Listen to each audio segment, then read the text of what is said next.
আপনাদের কাছে ক্ষমা চাচ্ছি। আমাদের মাহফুজ বলে আমি প্রথমে আপনাদের কাছে ক্ষমা চাচ্ছি। আমাদের মাহফুজ বলেছে আমাদের ব্যর্থতা আছে, ভুল আছে। আপনাদের প্রতি আমাদের অনেক অনেক অনেক বেশি দায়িত্বশীল হওয়া উচিত ছিল। আমরা চেষ্টা করেছি, চেষ্টার মধ্যে ঘাটতি ছিল না, কিন্তু আমরা কাজটা করতে পারি নাই। আজকে থেকে 1.5 মাস আগে আজকে এই যে এমদাদ আছে, আরো কয়েকজন ছিল প্রধান উপদেষ্টার ওখানে, তারা যখন রাত্রে এসেছিল আমি খবর পেয়ে সাথে সাথে ছুটে গেছি।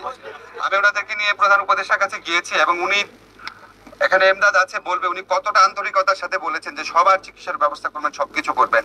আমাদের অবশ্যই ঘাটতি ছিল এবং আপনারা যেখানে বসে আছেন এটা আমাদের মোটেও ভালো লাগছে না। আমাদের জন্য একটা হৃদয় বিদারক ঘটনা। এবং আমরা এই যে আজকে ফরিদা আপাও ছুটে আসছেন, আমাদের যে নতুন স্বাস্থ্য উপদেষ্টা, দেখেন আমরা তো একটা জিনিস ফিল করেছি যে আমাদের ঘাটতি আছে। উনি আমাদের বিশেষ সহকারী স্বাস্থ্য মন্ত্রণালয়ের প্রতিমন্ত্রী দায়িত্বে আছেন। উনি আমাদের যে পিজি হসপিটাল আছে এটা প্রধান হিসাবে ছিলেন, অনেক বড় একজন ডাক্তার। আমরা আমাদের যে ব্যর্থতা আছে, আমাদের যে ঘাটতি আছে, সেখান থেকে আমরা শেখার চেষ্টা করছি। এটা তো একটা প্রমাণ যে আমরা ওইখানে স্বাস্থ্য মন্ত্রণালয়ে একজন ওনার মতো একজন অভিজ্ঞ ডাক্তারকে বসিয়েছি।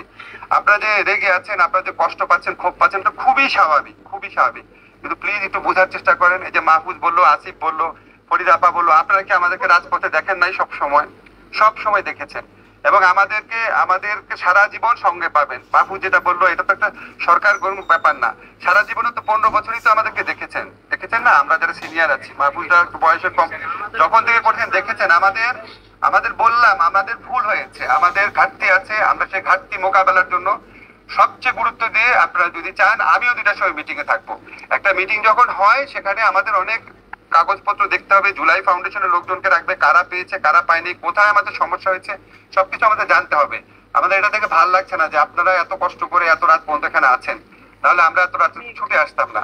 আপনাদের কাছে অনুরোধ, প্লিজ একটু বোঝার চেষ্টা করেন। আমাদের দিকে তাকায় যদি আপনাদের মনে হয় যে আমরা সত্যি আপনাদের সমব্যথী, আমরা একটা সলিউশন করতে চাচ্ছি। মাহফুজ যেটা বলো ডিসেম্বর, একটু বেশি সময় বলেছে, হয়তো তার আগেও করে ফেলতে পারবো।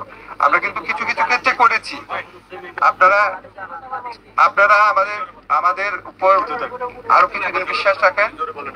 আপনারা আগামীকাল 2টার সময় আলোচনা আসেন। আমাদের একটা কংক্রিট যদি রূপরেখা যদি না পান, তাহলে আমরা লিখিত দিব এবং এটা একটা চুক্তির মতো হবে।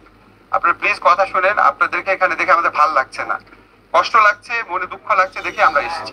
আমি টেলিভিশন অন করে রাখছি, যেখানে লাইভ দেখাচ্ছে আমি দেখছিলাম। আমি আপনাদেরকে রাস্তায় রেখে তাহলে আমাকেও সারা রাত এখানে থাকতে হবে। আপনারা একটু আমাদের অনুরোধ শুনেন, আপনারা যান, ভিতরে যান।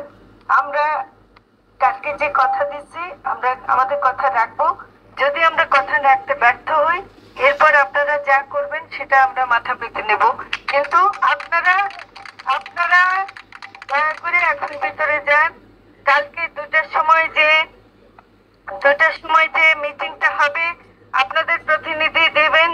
মাহফুজ বলেছেন পরিষ্কার করে, আমি আর পুনরাবৃত্তি করছি না।